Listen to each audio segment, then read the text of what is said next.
They say the last thing to die when you're forgotten is your shadow. I used to laugh at that until the night the phones died, but one kept ringing. Working late at the Miller Heidi building isn't just about the overtime. It's about the way the building breathes when the living leave. The air conditioning doesn't just cool the rooms, it sighs. The walls don't just settle, they pulse. I was on the 14th floor. It's a vast, open-plan desert of cubicles and dead monitors. At 2 a.m., the blue standby lights on the computers look like a field of cold, unblinking eyes. I was the only soul left. Or so I told myself to keep my hands from shaking. The silence in that office is heavy. It's a physical weight on your shoulders.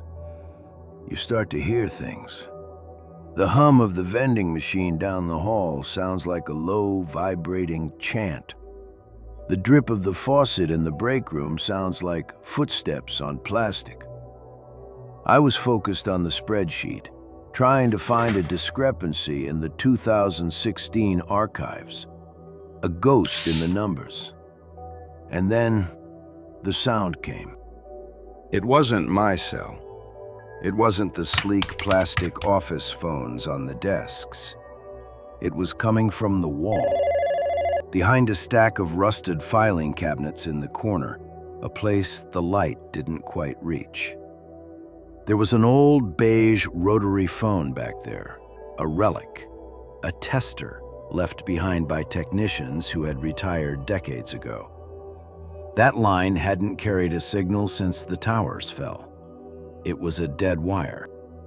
I should have walked away. I should have taken the stairs and never looked back. But curiosity at 2 a.m. is a form of sickness. I walked toward it. Each step felt like I was moving through thick, invisible cobwebs. The temperature dropped. I could see my own breath misting in the glow of the filing cabinet's metallic sheen. I reached out. My fingers touched the cold, grimy plastic of the receiver. I didn't say hello. You don't say hello to a dead phone. I just listened. At first there was nothing. Then a sound like a radio being tuned between stations, a cacophony of voices, screams, and laughter, all compressed into a single high-pitched whine. Then it settled. Is it done? The voice was wet. It sounded like someone trying to speak with a mouth full of gray ash. "Who is this?" I whispered. My own voice sounded foreign to me. There was a rattling sound on the other end, a laugh that didn't use any air. "You're late," the voice said. It was growing clearer, more familiar. "The shift ended at 2:12. You stayed for the numbers. But the numbers, they aren't yours anymore." My heart was a frantic animal in a cage. "I don't know what you're talking about. How are you calling this line?" "I'm not calling the line," the voice replied. It was perfectly clear now. It wasn't just similar to mine, it was mine. Same inflection, same stutter on the S. "I'm calling the space you're occupying. Look at the window." I didn't want to. I fought it, but my head turned as if someone had grabbed my chin. The windows of the 14th floor are floor-to-ceiling glass. Usually they show the city lights, the distant, comforting glow of a world that still makes sense.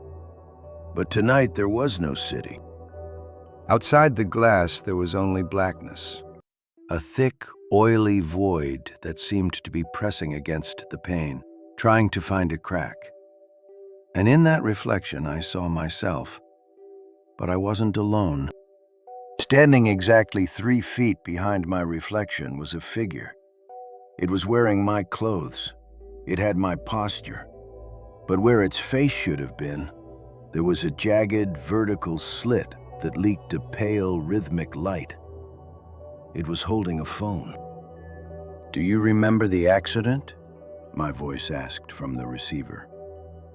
"There was no accident," I choked out. 2016, the voice whispered. "The floor that shouldn't be. The floor they built to hide the debt. You're standing on it now." I looked down at the floor. The carpet was gone. It was just raw, unfinished concrete.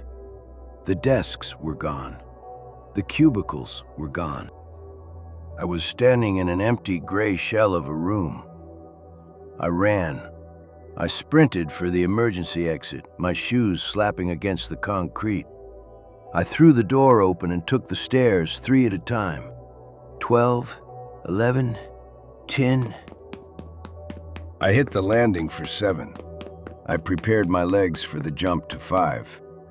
But the stairs didn't go to 5. They ended at a door marked with a rusted, hand-painted 6. I pushed the door open because the darkness behind me was starting to breathe. I walked into the room. It was my office, the 14th floor. Everything was back to normal. My coffee was still steaming on the desk. My spreadsheet was open. But there was a man sitting in my chair. He was typing. He looked tired. He looked like me. I walked to the corner to the filing cabinets. I felt the beige rotary phone in my hand. I didn't remember picking it up. I watched the man at the desk. He stopped typing. He looked at his watch. 2:14 a.m. The phone in my hand began to vibrate. Not a ring, a pulse. I pressed the receiver to my ear.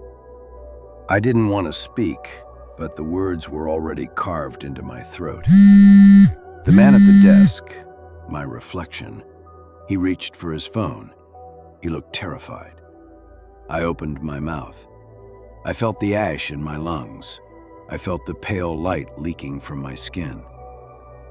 "Is it done?" I asked. Across the room, the man in the chair screamed, but no sound came out. I'm still waiting for him to answer. Or maybe I'm waiting for the next person to stay late. After all, the numbers always need to balance.